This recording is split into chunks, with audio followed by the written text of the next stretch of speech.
الحمد للہ رب العالمین والعاقبۃ للمتقین والصلاة والسلام علی اشرف الانبیاء والمرسلین وعلی آلہ واصحابہ اجمعین، اما بعد۔ دروس مکتوبات شریف کے سلسلے میں حضور سیدنا امام ربانی، محبوب سبحانی، قطب ربانی،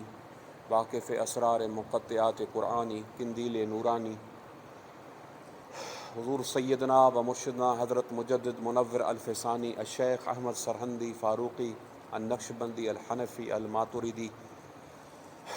رضی اللہ تعالی عنہ وقدس سرہ الاقدس کے مکتوبات قدسی آیات کے جلد دوم کے آخری دفتر کا مکتوب نمبر 7 جو آپ نے صادر فرمایا آپ کے خلیفہ حضرت خواجہ فقیر عبدالحی کی طرف، تو اور اس کا عنوان ہے مکتوب شریف کا کہ مراتب پنجگانہ، یعنی 5 وہ مرتبے خاص، جس میں پہلا نمبر ہے محبوبیت، محبیت، محب، حب اور رضا، اور ان سے اوپر کے مرتبے کے بیان میں نیز ان میں سے ہر ایک کی ایک پیغمبر کے ساتھ خصوصیت اور ان کے مناسب امور کے بیان میں یہ مکتوب بہت ہی بہترین مکتوب ہے۔ اللہ تعالیٰ سے کہ دعا ہے کہ اللہ سبحانہ و تعالیٰ ہمیں یہ معارف اور یہ بیان کرنے کی توفیق دے اور اللہ تعالیٰ ہمیں سمجھ عطا فرمائے۔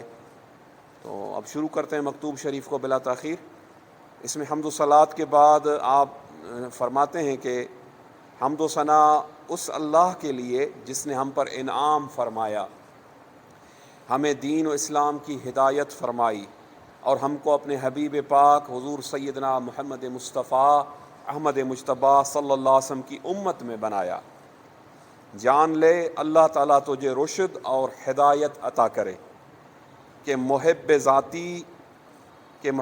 ذاتی کہ جس کے ساتھ خداوند تعالیٰ و تقدس اپنے آپ کو دوست رکھتا ہے،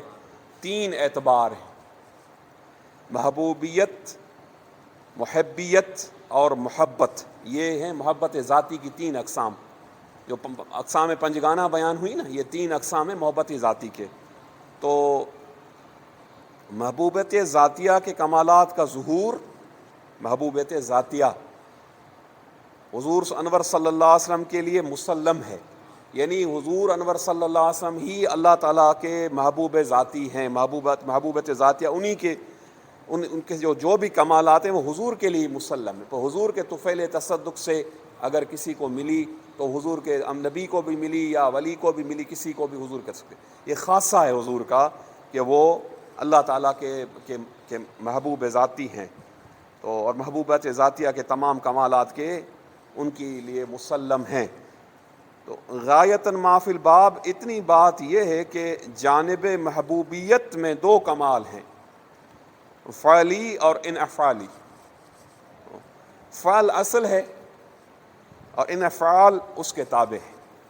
یہ ہیں گرامر کے ہیں صرفی وغیرہ، تو سمجھنے والے سمجھتے ہیں فعل کا، تو لیکن انفعال فعل کے لیے علت غائی ہے یہاں پر، کیونکہ انفعال اگرچہ وجود میں مؤخر ہے تاہم تصور میں مقدم ہے۔ سبحان اللہ، سبحان اللہ، سبحان اللہ۔ اور کمال محبیت کا ظہور، یعنی محب، اللہ کا محب حضرت سیدنا موسیٰ علیہ کلیم اللہ علیہ نبینا علیہ السلام کا خاصہ اور حصہ ہے۔ وہ اللہ تعالیٰ کی کمال جو محبیت ہیں وہ دوسرے درجے پر ان کا جو خاصہ ہے وہ سیدنا موسیٰ علیہ کلیم اللہ نبینا علیہ السلام کی ذات والا صفات ہے۔ اور تیسرا اعتبار کہ نفس سے محبت ہے، اور ابو البشر حضرت سیدنا آدم علیہ نبینا علیہ السلام اولاً اس مقام میں مشہور ہوئے، اور دوسرے نمبر پر حضرت سیدنا ابراہیم علیہ نبینا علیہ السلام بھی اس مقام پر مشہود ہوئے۔ مشہور اور مشہود میں فرق ہے تھوڑا۔ تیسرے نمبر پر حضرت سیدنا نوح علیہ نبینا علیہ السلام بھی اس مقام میں اس اعتبار سے دکھائی دیے۔ حقیقت حال اللہ سبحانہ کو معلوم ہے۔ اور حضرت ذات تعالی و تقدس جس طرح اپنی ذات کو دوست رکھتی ہے، اپنے کمالات اسمائی و صفاتی اور افعال کو بھی دوست رکھتی ہے۔ سبحان اللہ سبحان اللہ۔ اور اسماء و صفات کے ساتھ حضرت ذات تعالی و تقدس کی محبت کا ظہور حضرت خلیل علی نبینا علیہ السلام میں بدرجہ اتم ہے،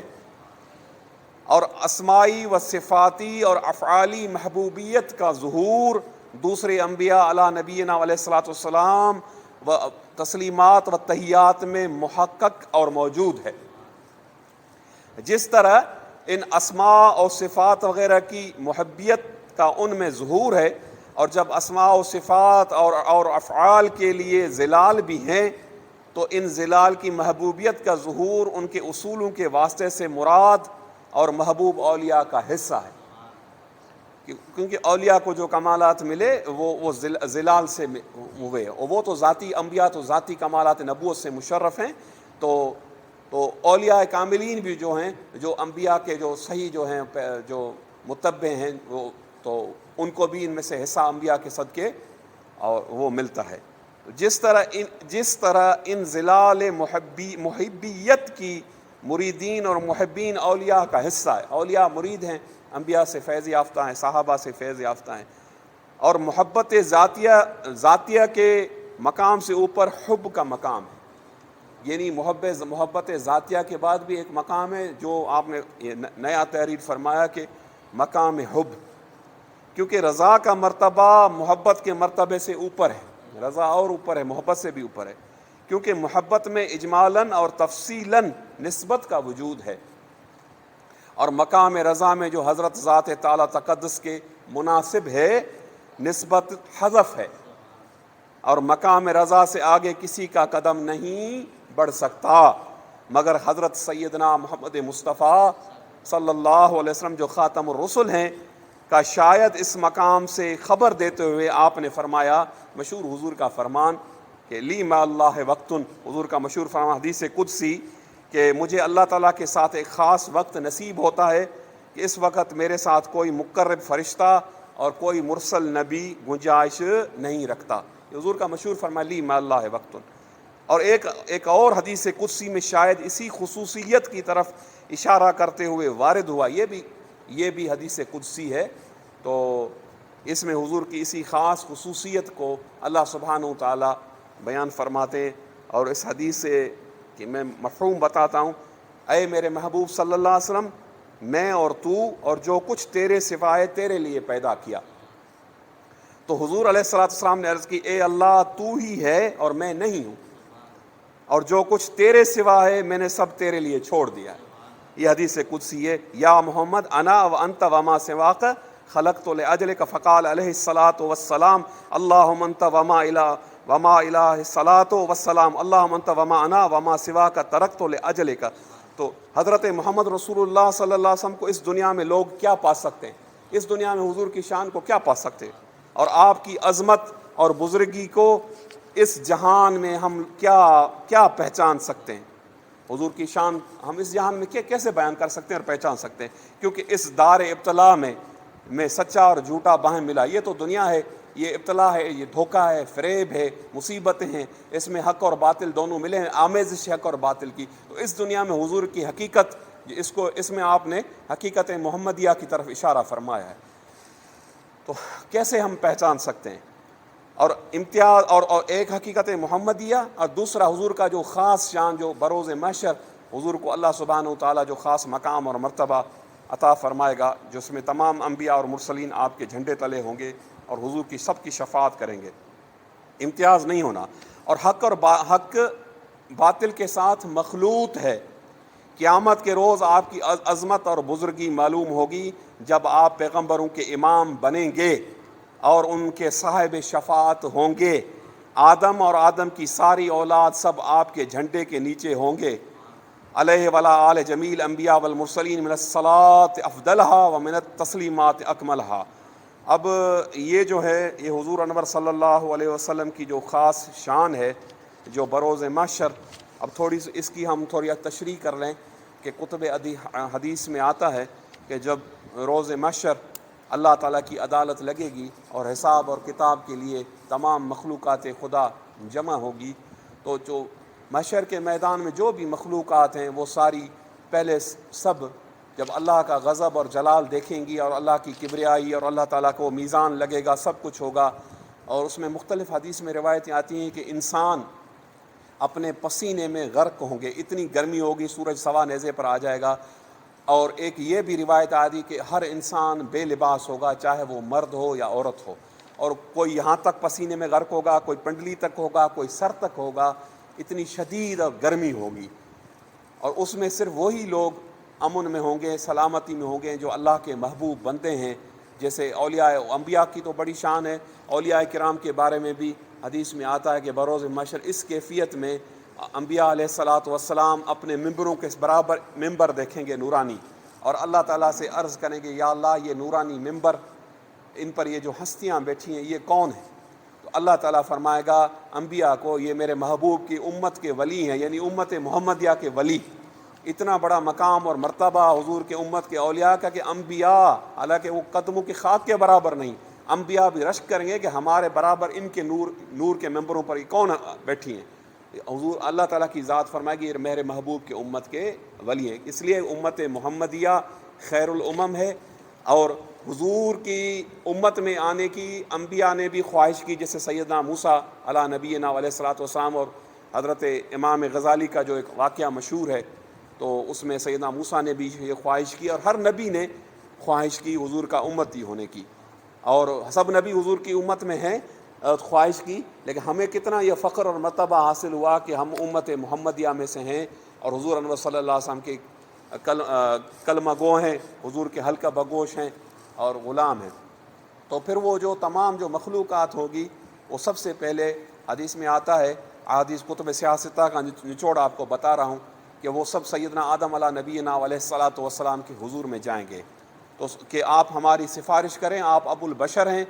آپ سب کے باپ ہیں انسانوں کے. تو حضرت سیدنا آدم علیہ نبینا علیہ الصلاۃ والسلام فرمائیں گے کہ نفسی نفسی اذهبوا الی غیری، کہ حضرت آدم یہ فرمائیں گے نفسی نفسی، کہ آج میں خود نفسی نفسی کے معاملے میں ہوں. اللہ تعالیٰ جبار اور قہار، اور اللہ تعالیٰ اپنی کبریائی کے ساتھ اور بزرگی کے ساتھ اللہ کی ذات جلوہ افروز میزان لگی ہوئی، آج میں خود پریشان ہوں، میرے غیر کی طرف جاؤ، غیر کی طرف یعنی دوسرے کی طرف. پھر وہ الگ ترتیب جو 5 پیغمبر ہیں سیدنا ابراہیم علیہ السلام کے بعد آئیں گے، پھر پیغمبروں کے پاس ہوتے ہوتے آخر میں وہ سیدنا عیسیٰ علیہ نبینا علیہ الصلاۃ والسلام جو اللہ تعالیٰ کے محبوب نبی ہیں اور جو اس وقت آسمان پر ہیں، اور وہ سیدنا عیسیٰ علیہ السلام کے حضور میں آئیں گے. وہ سیدنا عیسیٰ علیہ الصلاۃ والسلام، ہر نبی نے حضور کی آمد کا ذکر کیا اپنے صحائف میں اور اپنے جو ان کے جو پیروکار تھے حضور. لیکن سیدنا عیسیٰ علیہ نبینا علیہ الصلاۃ والسلام نے، سیدنا ابراہیم نے دعا کی حضور کے لیے، حضور سیدنا ابراہیم خلیل اللہ کی دعا ہیں. تو سیدنا عیسیٰ علیہ نبینا علیہ الصلاۃ والسلام بھی آخر میں مبعوث ہوئے اولو العزم پیغمبروں حضور سے کوئی 500 سال پہلے. تو انہوں نے بھی، قرآن میں بھی یہ آیہ مبارکہ آتی ہے، انہوں نے بھی اپنے حواریوں کو جو ان کے صحابہ تھے ان کو یہ حضور کی آمد کی بشارت دی کہ میرے بعد ایسا پیغمبر آئے گا، وَمُبَشِّرًا بِرَسُولٍ یَأْتِی مِن بَعْدِی اسمہ احمد، کہ جس کا نام بشارت دی احمد صلی اللہ علیہ وسلم ہوگا. حضور کا آسمانوں میں نام ہے احمد، زمین میں محمد صلی اللہ علیہ وسلم. تو یہ کھلا کھلا اب جو لوگ میلاد کے منکر ہیں یا میلاد کو نہیں مانتے، اور وہ اس آیت مبارکہ کا کیا جواب دیں گے کہ حضور کی آمد کی پیشن گویاں تو انبیاء نے کی ہیں، ہم کون سا یہ نئے طریقے سے میلاد ہم نے نکالا؟ ہم نے نہیں نکالا، حضور کا میلاد تو ہر نبی نے منایا ہے. حضرت ابراہیم علیہ، سیدنا آدم علیہ السلام سے لے کر قرآن کو اگر دیکھیں یا دوسری آسمانی کتب کو، سب میں آخری نبی سیدنا عیسیٰ علیہ نبینا علیہ الصلوۃ والسلام جو حضور سے آخر میں مبعوث ہوئے، انہوں نے یہ فرمایا. تو جب وہ تمام مخلوقات سیدنا عیسیٰ علیہ نبینا علیہ الصلوۃ کے حضور میں جائیں گے تو وہ سب نبی جو کہیں گے اذهبوا الی غیری، تو وہ فرمائیں گے حضور کی طرف اشارہ فرمائیں گے میرے محبوب صلی اللہ علیہ وسلم کی طرف کہ ان کی بارگاہ میں جاؤ، ان کی بارگاہ میں جاؤ. آج اللہ تعالیٰ کے غصے کو، اللہ تعالیٰ کے غضب کو ہم میں سے کوئی ٹھنڈا نہیں کر سکتا، ہم سب پریشان ہیں. اور آج اللہ تعالیٰ کو اگر کوئی غصے کو ٹھنڈا کر سکتا ہے تو یہ محبوب ہیں اللہ تعالیٰ کے، اور یہی ٹھنڈا کر سکتے ہیں. سارے نبی محبوب ہیں لیکن یہ محبوبوں کے رئیس ہیں، محبوبوں کے سردار ہیں. تو بہرحال تو حضور انور صلی اللہ علیہ وسلم کے پاس تمام مخلوقات، اولین اور آخرین، تمام انبیاء کی امم سابقہ جو بھی امتیں ہیں، سب، صرف امت محمدیہ نہیں، تمام نبیوں کی امت، جو بھی اہل ایمان ہوں گے، سب نبیوں کی امتیں، سب اپنی فریاد لے کر، اپنا کیس لے کر حضور کی بارگاہ میں آئیں گے، اور حضور انور صلی اللہ علیہ وسلم کو عرض کریں گے، یا رسول اللہ، اس طرح سے ہم گئے سیدنا آدم علیہ السلام کے دروازے پر، پھر سیدنا ابراہیم خلیل اللہ، پھر سیدنا موسیٰ کلیم اللہ، اور پھر سیدنا عیسیٰ روح اللہ۔ اب عیسیٰ روح اللہ نے آپ کی طرف اشارہ فرمایا ہے، اور اب آپ یہ نہیں کہیں گے اذهبوا الی غیری، حضور نہیں فرمائیں گے کہ میرے غیر کی طرف جاؤ۔ دیکھیں یہ حضور کی شان کتنی بڑی، اللہ نے حضور کو شان عطا فرمائی ہے، کتنا بڑا مقام اور مرتبہ میرے محبوب آقا کونین صلی اللہ علیہ وسلم کو اللہ نے فرمایا۔ حضور اذهبوا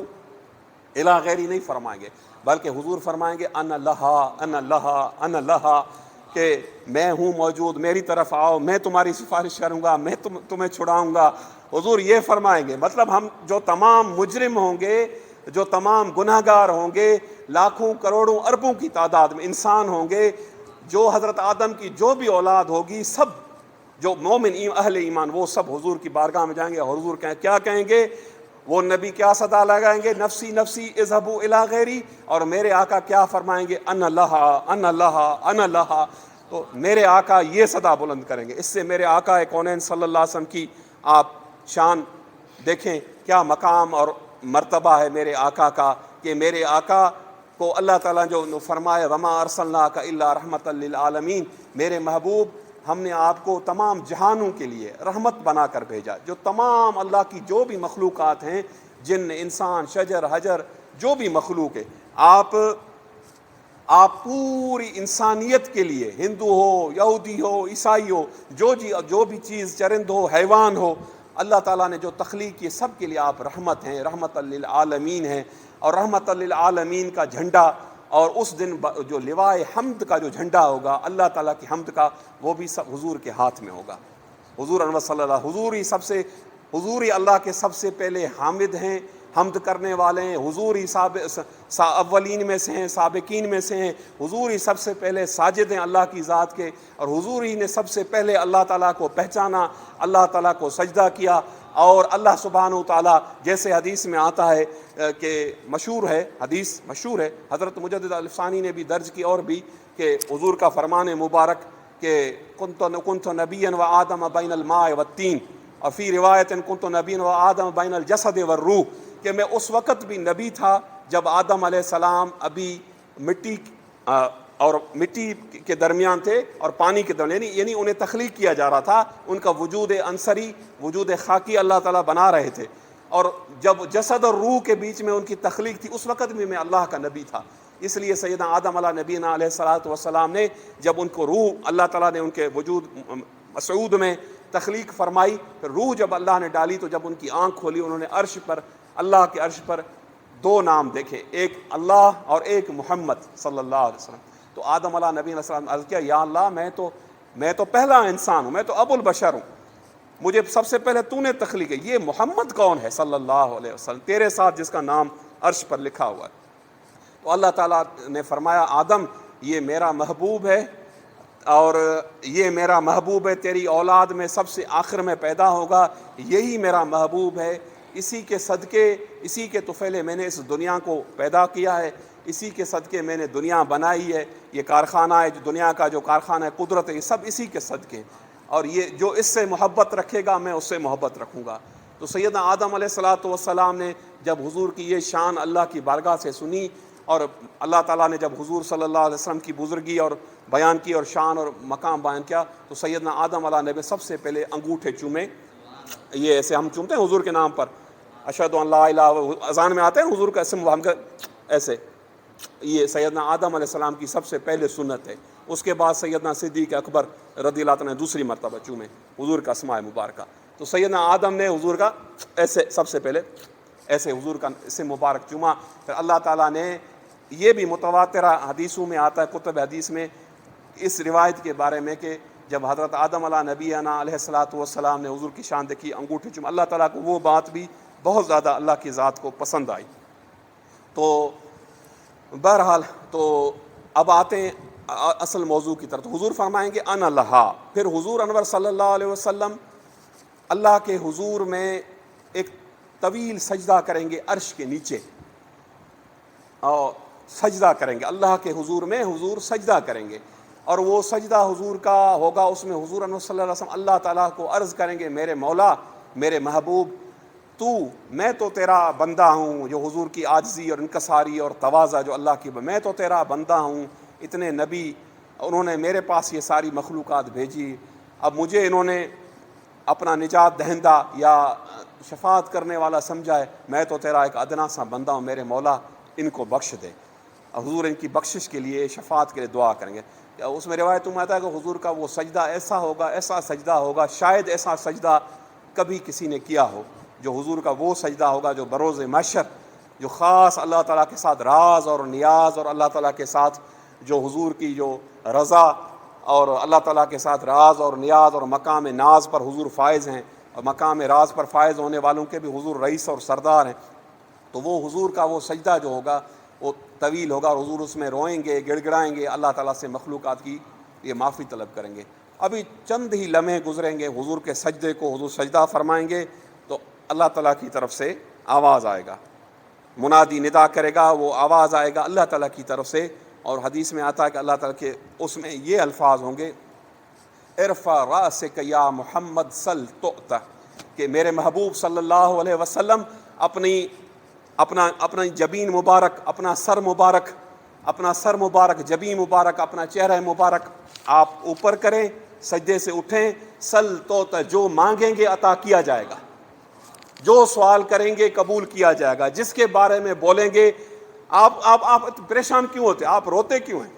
آپ اللہ تعالیٰ فرمائے گا میرے محبوب ہو, تو آپ کے صدقے میں نے ساری دنیا پیدا کی, آپ کے لیے میں نے, جیسے ایک اور روایت میں آتا ہے کہ اللہ تعالیٰ فرمائے گا میں نے یہ کنت کنزم مخفیہ, اللہ فرماتا تھا میں مخفی خزانہ تھا, اللہ تعالیٰ کی ذات کنت کنزم مخفیہ, تو میں مخفی خزانہ تھا, میں اپنے آپ کو ظاہر نہیں کرنا چاہتا تھا. پھر جب میں نے ظاہر کرنے کا ارادہ کیا تو میرے محبوب میں نے سب سے پہلے آپ کے نور کو پیدا کیا. تو وہ اللہ تعالیٰ فرمائے گا. پھر حضور صلی اللہ علیہ وسلم خوشی میں جب حضور اپنا سر مبارک اور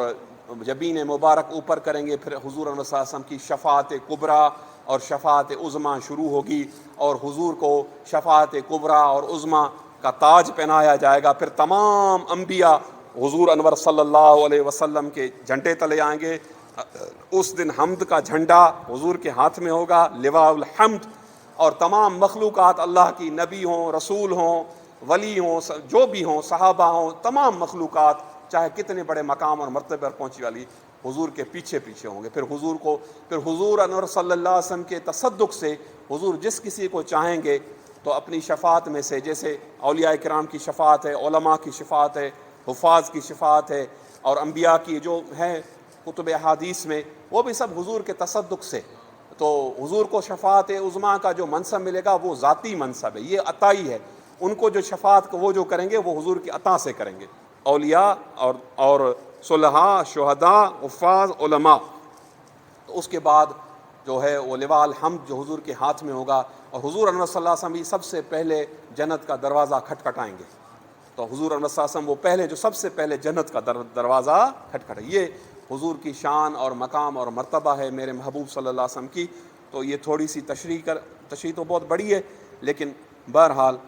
تو اس کے بعد آپ آگے فرماتے ہیں کہ جائز ہے کہ اس خاص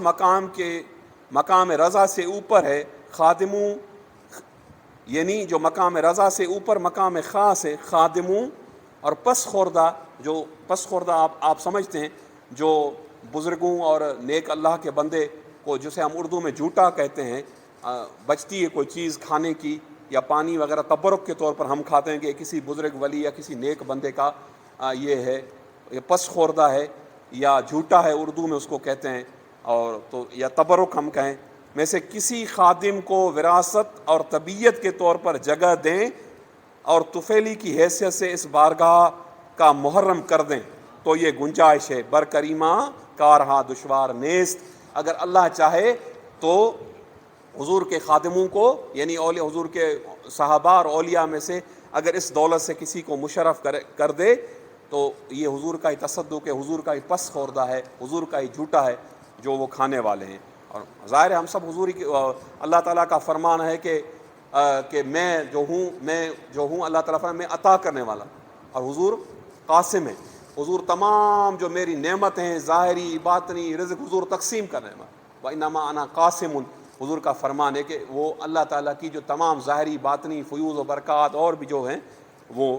تو اس لیے ہم اکثر جو ہیں یہ کہتے ہیں کہ دعا یہ مانگتے ہیں کہ حضور کے لیے کہ یہ جو نمک اور ٹکڑے جو ہمیں اللہ تعالیٰ نے عطا کیے، رزاق اللہ تعالیٰ لیکن حضور کے صدقے سے ہم ٹکڑے حضور کے کھاتے ہیں۔ تو اعلیٰ حضرت رحمۃ اللہ علیہ فرماتے ہیں تیرا کھائیں پئیں اور غلاموں سے الجھیں، ہے منکر عجب عجب ہے منکر عجب غرانے والے۔ اعلیٰ حضرت فرماتے ہیں کہ حضور صلی اللہ علیہ وسلم کے جو منکر ہیں، جو بدبخت حضور پر اعتراض کرتے ہیں، جو باطل فرقوں والے، اعلیٰ حضرت فرماتے ہیں کہ حضور تو فرماتے ہیں کہ میں قاسم ہوں اللہ تعالیٰ کی، اور حضور کا ایک لقب ابو القاسم ہے، اور میں تو قاسم اللہ نے مجھے بنا، تمام خزانوں کی چابیاں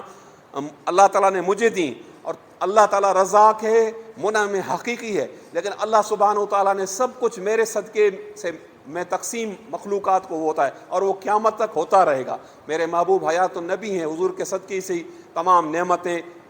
جو ہے وہ تو اعلیٰ حضرت رحمۃ اللہ علیہ عاشق صادق حضور کے وہ فرماتے ہیں کہ ان بدبختوں کو جو نہیں مانتے اس بات کو، جو اپنے آپ کو کہتے ہیں کہ ہم توحیدی ہیں اور ہم توحید کو مانتے ہیں، نعوذ باللہ اس کو شرک کہتے ہیں، ان باتوں کو، ان کو اعلیٰ حضرت جاوید ایک شعر فرماتے تیرا کھائیں پئیں اور غلاموں سے الجھیں۔ یا رسول اللہ نمک آپ کا کھاتے ہیں اور آپ ہی کے غلاموں سے عاشقوں سے لڑتے ہیں بھڑتے ہیں، ہے منکر عجب کھانے غرانے والے، کہ یہ جو منکر ہیں جو انکار کرتے ہیں آپ کی ذات والا صفات کا اور آپ کا وہ مقام اور مرتبہ جو اللہ تعالیٰ نے آپ کو دیا ہے، ان تمام کا انکار بھی کرتے ہیں، صرف آپ کو اللہ کا ایک بندہ سمجھتے ہیں، اور نعوذ باللہ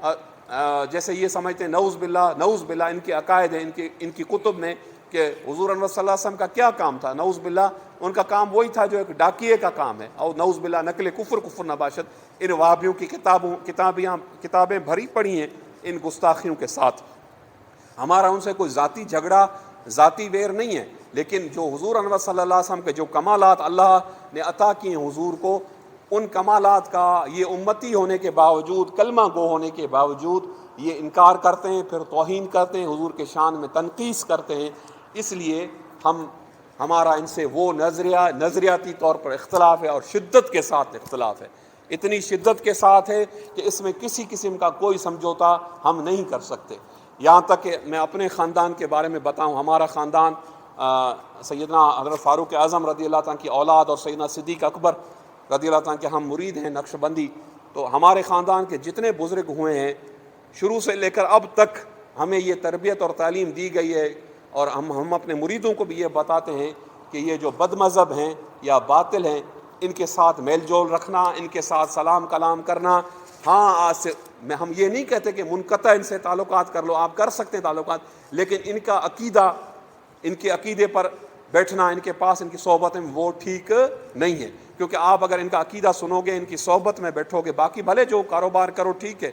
تو آپ پر ان بد عقیدگی کا یہ غبار پڑے گا، ان منوس اس عقیدے کا، اور آپ حضور کی محبت جو ہے عشق ہے، کتنے بھی ہم گناہ گار ہیں، اہل سنت والجماعت، ہمیں اپنی نمازوں پر نہیں ہے ناز، ہمیں کسی چیز پر ناز ہے، ہمیں صرف اور صرف ناز ہے تو میرے محبوب کی ذات پر ہے، بالا صفات پر ہے کہ میرے محبوب کے ہم صلی اللہ علیہ وسلم کے ہم سچے غلام ہیں۔ تو ہمارے بزرگ اس بارے میں بہت زیادہ شدت فرماتے تھے، اور شدت اس طرح کی فرماتے تھے کہ اب کیا میں بتاؤں آپ کو، اور بہرحال یہ ایک ہے المیہ ہے ہمارے سندھ میں بالخصوص کہ اتنے بڑے بڑے علماء اور بزرگ اور اللہ کے پیارے سندھ کی دھرتی پر گزرے ہیں، لیکن ان کا ذکر کرنا تو درکنار، ہمارے جو علماء حضرات ہیں جو اس زمانے کے اور جو مبلغین ہیں جو وہ ان کا ذکر نہیں کرتے، اپنے اکابر کا ذکر نہیں کرتے، ادھر ادھر کی باتیں کرتے ہیں، بھائی فلاں ملک کا عالم، انڈیا کا وہ عالم، دہلی کا وہ عالم، اس کا وہ عالم، اس کا وہ بزرگ، اس کا وہ عالم، ٹھیک ہے ذکر بھلے کرو، ہماری تو یہ تربیت، سب اولیاء ولی عالم ہماری آنکھوں کے نور ہیں، لیکن ہماری اس سندھ کے اندر کتنے بڑے بڑے عالم گزرے ہیں، اور سندھ باب الاسلام میں سب سے پہلے اسلام سندھ میں آیا، اس کے بعد ہندوستان میں آیا۔ سندھ باب الاسلام، سندھ میں حضور کے صحابہ ہیں، ابھی تک صحابہ کے مزارات موجود ہیں۔ حضرت مختوم محمد ہاشم ٹھٹوی رحمۃ اللہ علیہ نے بیاض ہاشمی میں لکھا ہے کہ 8 سے 10 صحابہ کے مزار سندھ میں موجود ہیں، نیرون کوٹ یعنی حیدرآباد کا اس کے اطراف میں۔ تو بہرحال کوئی مانے یا نہ مانے، آج کا کوئی محقق، کوئی ڈاکٹر فاکٹر جو ازہر سے پڑھے ہوئے آتے ہیں، وہ مانے نہ مانے اس سے کوئی فرق نہیں پڑتا، لیکن مختوم محمد ہاشم ٹھٹوی رحمۃ اللہ علیہ نے اور وہ حدیث بھی لکھی ہے کہ حضور نے فرمایا کہ میں نے سندھ کی طرف وفد بھیجے، اس میں وفدان جمع کا صیغہ ہے۔ وہ صحابہ پھر آئے حضور کے انور کی خدمت میں، انہوں نے اسلام سندھ سے قبول کیا، پھر سندھ میں انہی کے مزار آج بھی مشہور ہیں۔ شکارپور کے قریب ایک گاؤں ہے محبوب گوٹھ کے نام سے، اس میں 2-3 صحابہ کے بہت مشہور مزار ہیں، اور وہ دونوں مشہور صحابی ہیں، سندھی ہیں وہ۔ ان کا حدیث کے وہ کثرت سے وہ روایت کرنے والے، ان کا کتب حدیث میں بھی ذکر، 2 ان کے مزارات یہ مشہور و معروف ہیں، بہت زیادہ سندھ میں بہت زیادہ مشہور و معروف مزار ہیں، وہ ان 2 صحابیوں کے جو شکارپور میں، اور ابھی وہ ان کا قبرستان یا ان کی جو صحابہ کی جو بارگاہ ہے وہ اس وقت وہ دیوبندی ہیں، اور وہ اس کو سنبھالتے ہیں، وہ اس کا لک آفٹر کرتے ہیں۔ مشہور زیارت ہے، آج کل تو گوگل ہے، فیس بک ہے، آپ اس کو سرچ کریں تو حضرت عمر بن عبسہ رضی اللہ تعالیٰ، ایک صحابی کا نام ہے، دوسرا نام میں ابھی مجھے ذہن میں نہیں ہے، تو وہ محبوب گوٹھ میں وہ بڑا قبرستان ہے بہت پرانا، اس میں ان 2 صحابہ کے، ان کی کئی کرامتیں اور کئی باتیں اور کئی دنیا جہاں سے لوگ آتے ہیں، بزرگ اہل نظر اہل کشف آ کر ان کی حاضری بھرتے ہیں۔ تو بہرحال تو یہ سندھ کا ایک خاصہ ہے، لیکن المیہ یہ ہے کہ ہم اپنے جو سندھ کے بڑے بڑے ہمارے عالم گزرے ہیں، اور اس قریبی دور میں بھی بہت بڑے بڑے ہمارے سندھی علماء اور فضلاء اور فقہا، ہم ان کا ذکر نہیں کرتے، اور ہمیں کرنا چاہیے۔ ٹھیک ہے، ہمارے جو بھائی ہندوستان سے پارٹیشن کے بعد آئے ہیں، مسلمان مہاجر ہوں یا پنجابی ہوں، وہ بھلے وہاں کے اکابر کا ذکر کریں، ہم ان کا بھی ذکر کرتے ہیں، لیکن ہم جو سندھ میں رہنے والے ہیں، ہم اپنے اکابر کو ہم نے بالکل فراموش کر دیا ہے۔ نہ کسی نے کوئی ریسرچ کا کوئی کام کیا جو ہونا چاہیے کام، کسی سندھی عالم پر اور فقیہ پر اور بزرگ پر، نہ کسی نے کوئی خدمت کی۔ اگر لوگوں کی توجہ اس جانب، آپ لوگ حیرت کی بات ہے کہ ہماری اس نسل کو پتہ ہی نہیں ہے، جو آج کل کی نئی نسل ہے، کہ سندھ میں کتنے بڑے بڑے عالم اور فقیہ اور صوفی جن سے عرب اور عجم استفادہ کرتا تھا، اور عرب اور عجم کے وہ شیخ الحدیث سے مدینہ میں درس دیتے تھے حدیث کے۔ ہندوستان کیا ہے؟ ہندوستان کے علماء تو ان کے شاگرد ہیں، حضرت شاہ ولی اللہ بھی ان کے شاگرد ہیں، شاہ عبدالعزیز بھی ان کے شاگرد ہیں، باقی تو بعد کے علماء آئے جن کا تو شاہ ولی اللہ تو سب کے استاد ہیں نا، محدث دہلوی، اور حضرت شاہ عبدالعزیز استاذ الکل ہیں نا، وہ حدیث میں جس سند کے ساتھ آپ دیکھیں، ان کی سندیں دیکھ لیں ان علماء کی، متأخرین کی۔ تو بہرحال تو یہ سندھ کے محدثین اور سندھ کے علماء اور سندھ کے فقہا کے شاگردوں میں سے آتے ہیں، ہم ذکر نہیں کرتے۔ تو انشاءاللہ میرا یہ ارادہ ہے کہ سندھ کے جو بڑے بڑے جو علماء اور فقہا جو ہیں، ان کا بھی انشاءاللہ کسی نشست میں ہم ترتیب وار ان کا ذکر خیر برکت کے لیے کریں گے، اور انشاءاللہ تعالی آپ کو بتائیں گے نئی نسل کو کہ سندھ اسلام کا سندھ باب الاسلام ہے، اور سندھ میں کیسی کیسی ہستیاں مدفون ہیں۔ ایک مکلی کے قبرستان میں ٹھٹھا میں 1.25 لاکھ ولی اور ربانی عالم مدفون، ایک قبرستان میں 1.25 لاکھ ایک جگہ پر، بڑے بڑے عالم، جو عالم بھی تھے اور عارف بھی تھے اور ولی بھی تھے، وہ مدفون ہیں۔ برکت والی زمین ہے سندھ کی دھرتی، برکت والی ہے، محبت والی دھرتی ہے۔ حضور احمد صلی اللہ علیہ وسلم کو سندھ کی طرف سے محبت کی خوشبو ہوئی جب آپ وضو فرما رہے تھے۔ یہ مشہور و معروف واقعہ ہے، مختوم محمد ہاشم نے بھی لکھا اور علماء نے، حضور کو نے فرمایا یہ اس طرف سے مجھے محبت کی خوشبو آ رہی ہے، میری محبت کی، میرے عشق کی۔ صحابہ نے عرض کیا کون سی طرف؟ ہند کی طرف، ہندوستان کی طرف۔ تو ظاہر یہ سمت تو یہی تھی نا، حضور نے فرمایا نہیں، سندھ کی طرف سے۔ سندھ ایک جگہ ہے جہاں میرے بہت زیادہ عاشق ہیں، اور وہ مجھ سے عشق کریں گے، محبت کریں گے، اس لیے مجھے اس سے اپنی محبت کی سندھ سے خوشبو آ رہی ہے۔ تو جس دھرتی کو سے آقا کونین صلی اللہ علیہ وسلم کو خوشبو آئی، وہ دھرتی کیا دھرتی ہوگی؟ کبھی سوچا ہے اس بات کو؟ اب ہمیں کون سکھائے گا؟ یہ سکھائیں گے آج کل کے مولوی یا یہ جو آج کل کے جو نام نہاد محقق پیدا ہوئے ہیں؟ ہم قدیم الاسلام سندھیوں کو یہ سکھائیں گے کہ عاشق رسول کون ہے اور عشق رسول کا فتویٰ کس سے لو، یہ وہ دھرتی آج بھی الحمدللہ ثم الحمدللہ، ٹھیک ہے ہم میں کوتاہیاں ہیں سندھیوں میں، لیکن حضور کی محبت اور عشق اتنی ہے سندھ کے لوگوں میں کہ ابھی تک انہوں نے اس بات پر کمپرومائز نہیں کیا۔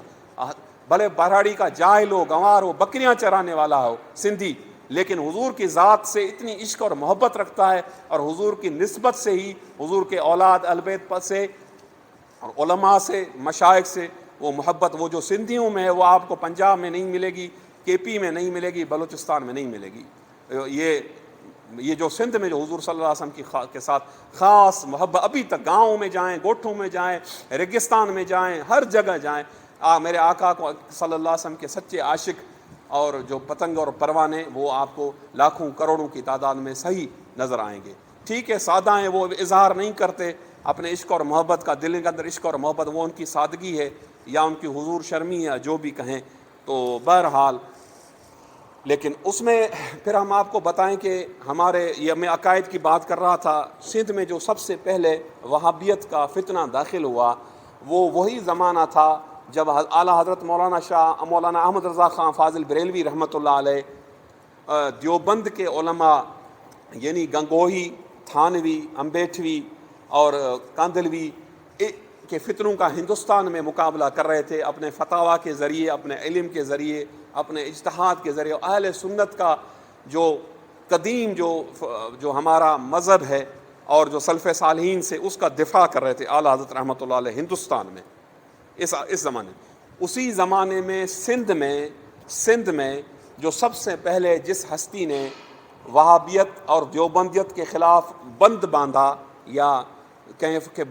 بند باندھا اور اس فتنے کو روکا، وہ سندھ کے مشہور عالم اور سندھ کے مشہور ولی اور عالم جو نہ صرف سندھ بلکہ پورے بلاد اسلامیہ میں مشہور اور معروف تھے۔ یہ نہیں کہ ہندوستان اور سندھ اور نہیں، پورے بلاد اسلام میں، پورے عالم اسلام میں مشہور و معروف، اور ان کی کتب جو ہیں وہ عربی میں، اکثر تحریرات آپ کی عربی میں ہیں، ابھی تک تو 70-80 چھپ چکی ہیں، ابھی تک سینکڑوں تحریریں اور کتب آپ کی وہ اشاعت کے لیے۔ وہ ہستی جس نے سندھ میں جب سب سے پہلے مولوی عبد الرحیم پچمی ایک وہابی تھا، اس نے وہابیت کا، دیوبندیت کا فتنہ سندھ میں داخل کیا، اس کو جواب دینے والے، اس سے مناظرہ کرنے والے، ان کا رد لکھنے والے سب سے پہلی ہستی سندھ کے وہ عالم ربانی اور وہ شیخ کامل حضور خواجہ خواجگان شیخ الاسلام تاج الاولیاء مجدد وقت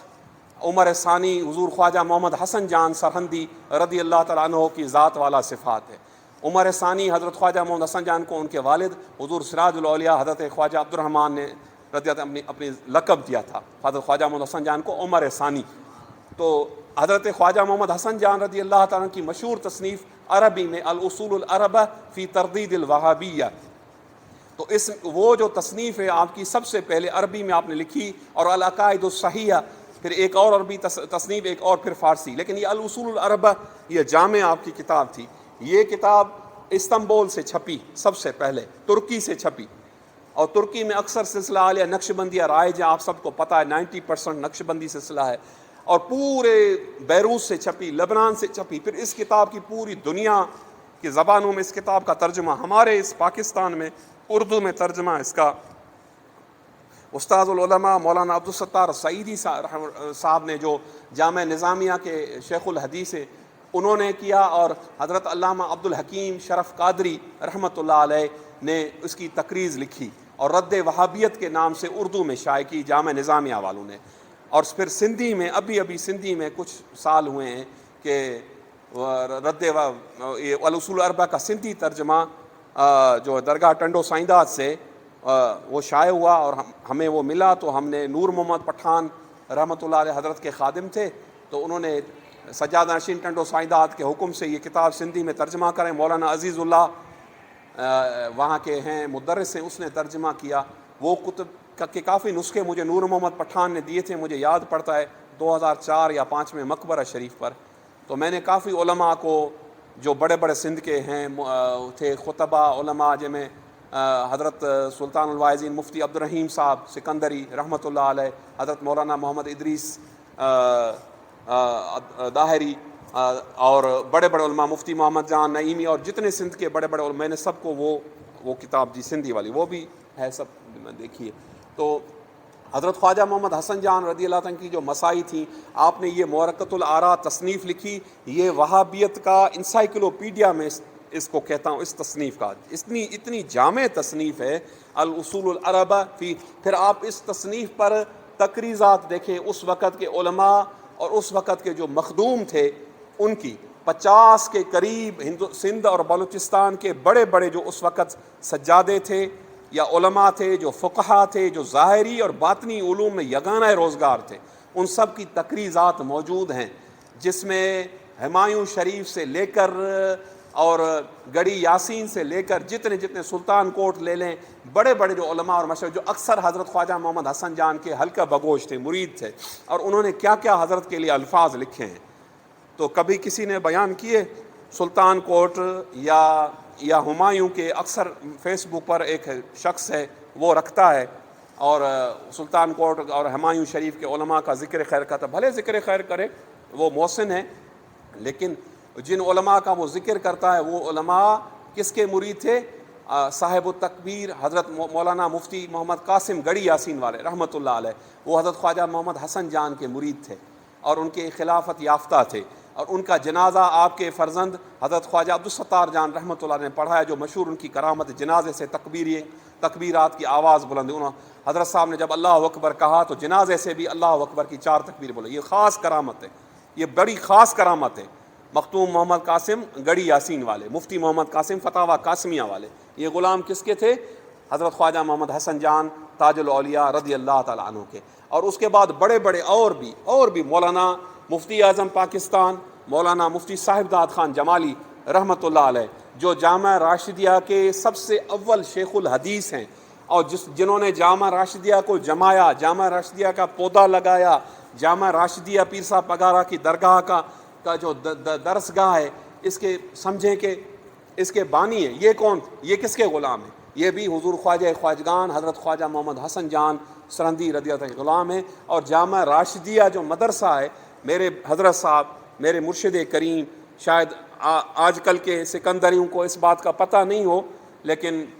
بڑوں کو تو پتہ ہے، مفتی محمد رحیم وغیرہ، لیکن آج کل کے جو نوجوان سکندری علماء ہیں اور ان کو پتہ نہیں ہے، اس لیے وہ نہیں ذکر کرتے۔ لیکن میرے حضرت صاحب رحمۃ اللہ علیہ فرماتے تھے کہ جب پیر صاحب پگارا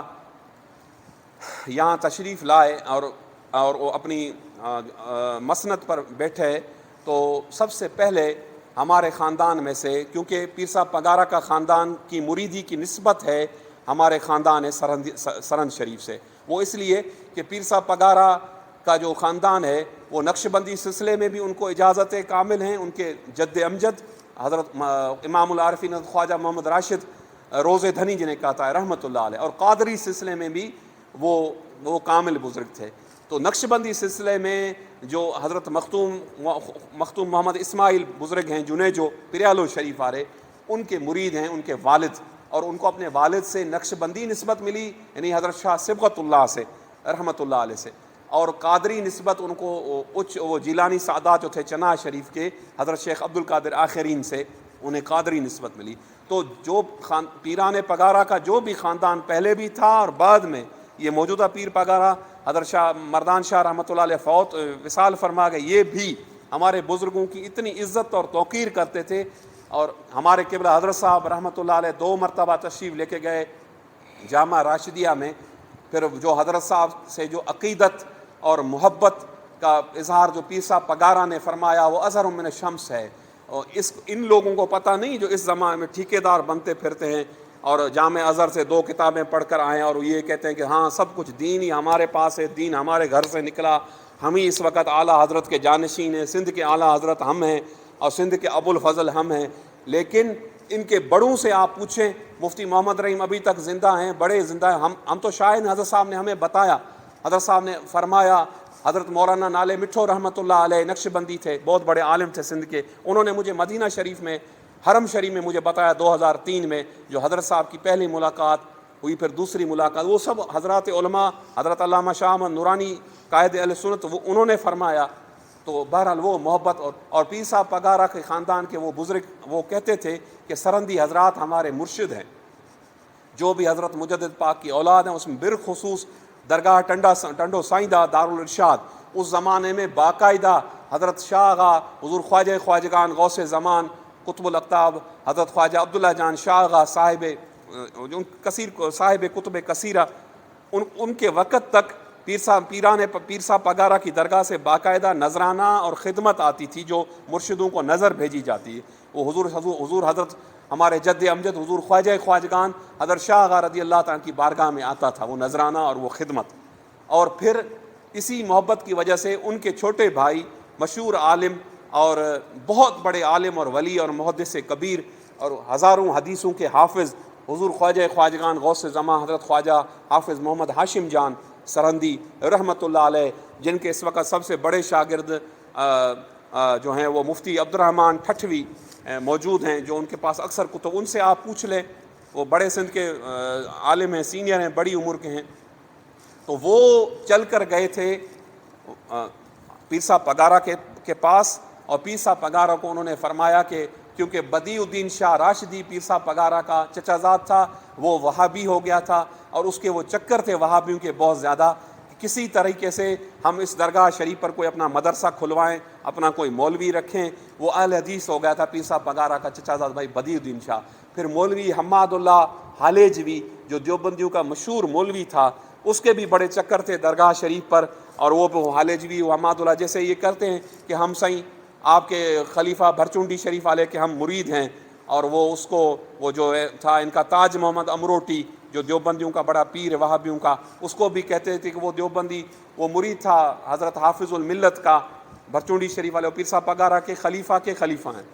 تو اسی نسبت سے وہ حماد اللہ کٹر وہابی تھا، مولوی حماد اللہ، وہ بھی آتا تھا، اور اس کی یہ کوشش ہوتی کسی طرح سے ہم اپنا اثر رسوخ قائم کریں۔ لیکن ہمارے حضرت صاحب حضرت خواجہ محمد ہاشم جان نے اور ہمارے خاندان کے مشہور بزرگ اور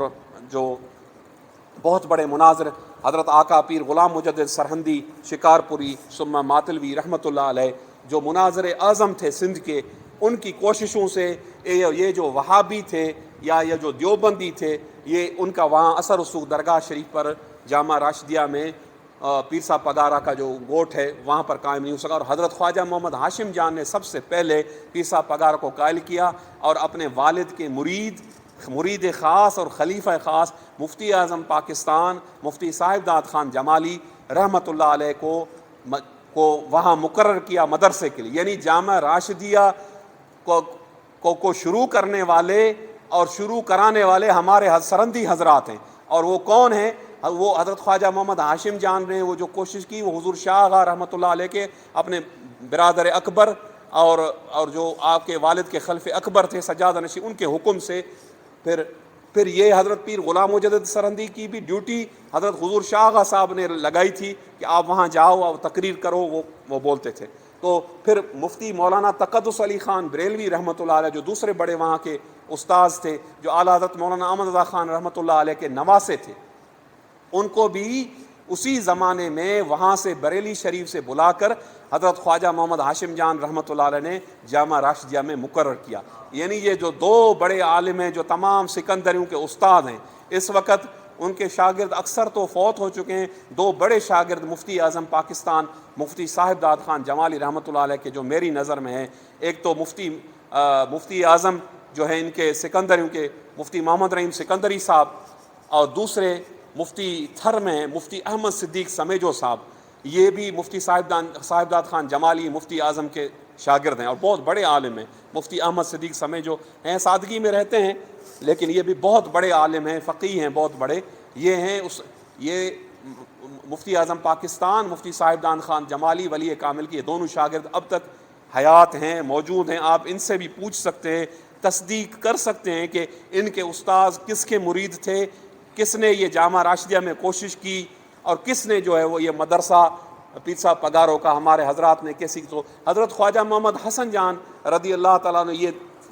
پھر وہابیوں سے مناظرے کیے اور وہابیوں کی یہ کتاب لکھی۔ اس کتاب میں کبھی ذکر کروں گا، لیکن اب آخر میں تھوڑا سا ذکر کرتا ہوں کہ اس کتاب کو حضرت صاحب نے جو شروع کیا، جو پہلا باب ہے، اس میں آپ مختلف باتیں لکھتے ہیں۔ ایک بہت ہی چھوٹی سی بات ہے، وہ آپ کو میں بتاؤں عقیدے کی پختگی کے بارے میں کہ ہمارے حضرات کا کیا عقیدہ تھا۔ حضرت مجدد علیہ ثانی رضی اللہ الحمدللہ آج بھی 1400 سال ہو گئے ہمارے سیدنا فاروق اعظم کی اولاد، آج بھی الحمدللہ ہمارے خاندان کا بچہ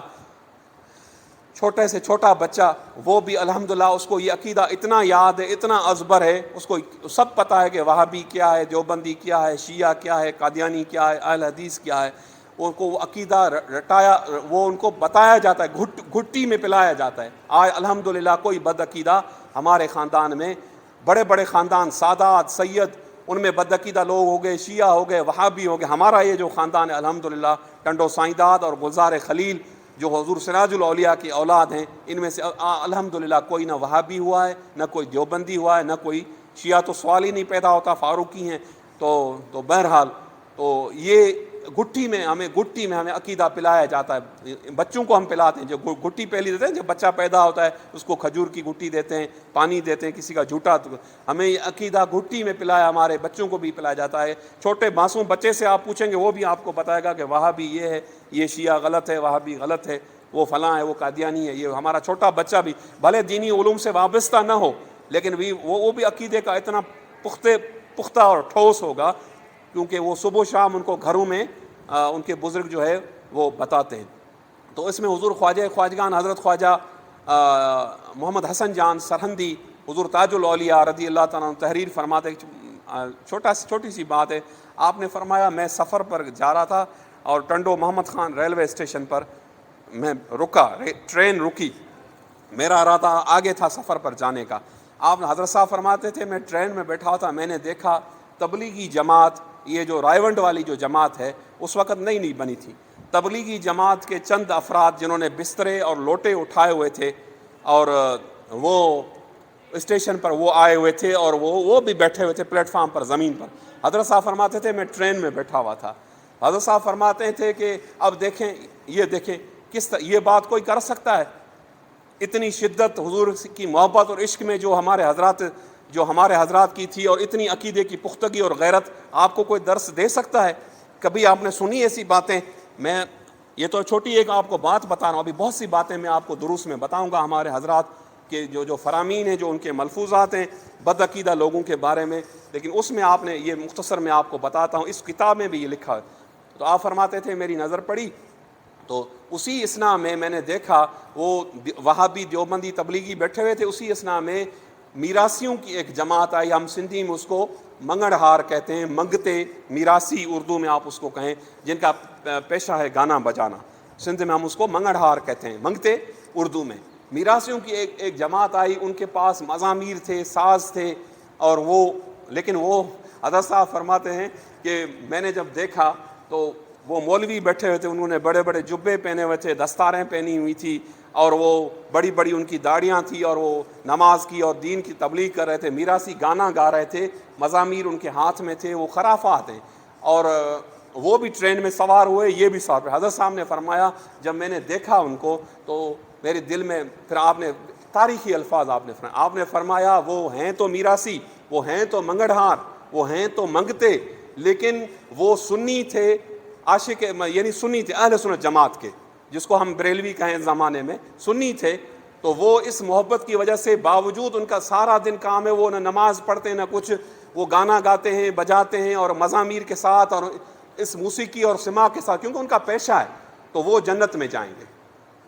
اور یہ وہابی تبلیغی جو حضور کا عشق چھیننے والے ہیں، جو لوگوں کو صرف یہ کہتے ہیں ہم تبلیغ کرتے ہیں، کس چیز کی تبلیغ کرتے ہو؟ ہم کلمہ پڑھو۔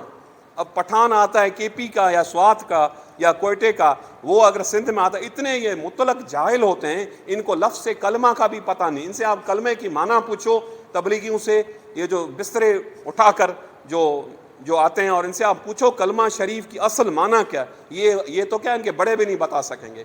ہمیں بتائیں یہ معنی کلمہ شریف کی معنی، مجھے بتائیں، ان کے بڑے بتائیں، یہ تو چھوڑو، یہ تو جاہل ہیں۔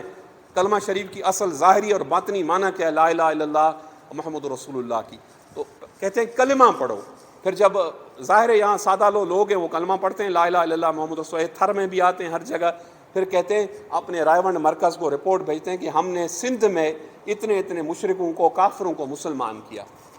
پھر ان کو پیسے ملتے ہیں، پھر ان کو ڈونیشن ملتی ہے، پھر سعودی عرب پہلے ان کی امداد کرتا تھا، بہت ڈونیشن مدد. اب سعودی عرب نے ان پر پابندی لگائے گی، رائیونڈی جماعت تبلیغی پر سعودی علماء نے فتویٰ نکالی ہے کہ ان کا داخلہ سعودی عرب میں ممنوع. انہوں نے ان کو گمراہ اور کافر کہا ہے، ان کو تبلیغی جماعت والوں کو. ان کے اپنے آقاؤں نے کہا ہم ہماری بات کو چھوڑیں، ان کے اپنے آقاؤں نے باقاعدہ فتویٰ ڈال دیا ہے، اور فتویٰ آ گیا مفتی اعظم سعودی عرب اور تمام علماء کے دستخط ہیں کہ تبلیغی جماعت والے جو ہیں وہ کافر ہیں، وہ گمراہ ہیں. اور وہ اس سے پہلے ایک کتاب ہمارے قبلہ حضرت صاحب نے عربی میں، ان کے ایک تھے بہت بڑے سعودی عالم تھے شیخ حمود نجدی، انہوں نے ایک کتاب لکھی تھی تبلیغی جماعت کے بارے میں. وہ کتاب حضرت صاحب رحمۃ اللہ علیہ کے پاس تھی، اور مجھے حضرت صاحب رحمۃ اللہ نے اس کتاب کا ترجمہ مفتی احمد صدیق سمیجو صاحب سے سندھی میں کروایا تھا. وہ حضرت صاحب کے وصال کے بعد وہ ترجمہ شائع ہوا. وہ شیخ حمود نجدی کی جو کہ اس میں بھی اس نے ان تبلیغیوں کو اور دیوبندیوں کو اس نے کافر لکھا، شیخ حمود نجدی نے. اب تو اس کتاب کا بھی انہوں نے حوالہ دیا ہے، اور وہ ہو گیا. تو فرماتے ہیں وہ جو میراثی ہیں وہ عقیدے کی وجہ سے وہ جنت میں جائیں گے، اور یہ وہابی جو رائیونڈی گروپ ہے، یہ ان میں جو بد عقیدہ ہیں، میں کہتا ہوں بد عقیدہ جو حضور کے گستاخ ہیں، آپ فرماتے ہیں وہ جہنم میں جائیں گے حضور کی گستاخی کی وجہ سے اور بے ادبی کی وجہ سے. ان میں اکثر ایسے لوگ ہیں شامل ہوتے ہیں محبت کی وجہ سے جن کو بتایا نہیں جاتا. وہ سب کو ہم نعوذ باللہ ہم کافر نہیں کہیں گے، ان کو گمراہ ضرور کہیں گے، لیکن جو بد عقیدہ ہیں، جو گستاخ ہیں حضور کے، اولیاء کرام کے، تو وہ ایمان سے وہ جو علماء ہمارے متفقہ، ہمارے علماء اہل سنت کا جو فیصلہ ہے، تو یہ ہے ہمارے حضرات کی تبلیغ، اور یہ ہمارے حضرات کا جو درس تھا. تو یہ تھا، اور ان کی دین کے ساتھ جو وہ مخلص تھے. تو اب مکتوب شریف تو 2-3-4 لائنیں باقی ہیں، ذکر خیر کافی ہو گیا. اب اللہ تعالیٰ سے دعا ہے کہ اللہ تعالیٰ ہمیں اپنے حضرات ان کامل محبوب بندوں کے نقش قدم پر چلائے. یہ ہمارے لیے حجتیں، سند ہیں، یہ ہمارے اسلاف ہیں، یہ ہمارے لیے اتھارٹی ہیں. اور ان کا طریقہ اور ان کا صحیح جو طریقہ ہے، اللہ تعالیٰ اس پرفتن دور میں ہم جو ان کے غلام ہیں، جو ان کے فالوور ہیں، ہم جو ان کے مرید ہیں، جو بھی ہیں، اللہ تعالیٰ ہمیں اپنے ان اکابر کا طریقہ اور اکابر اہل سنت، علماء اہل سنت اور مشائخ اہل سنت، ہمارے جو اسلاف ہوئے جو، اور ائمہ مجتہدین اور ائمہ طریقت کا طریقہ، اللہ تعالیٰ ہمیں نصیب فرمائے. وما علینا الا البلاغ، وآخر دعوانا الحمد للہ رب العالمین.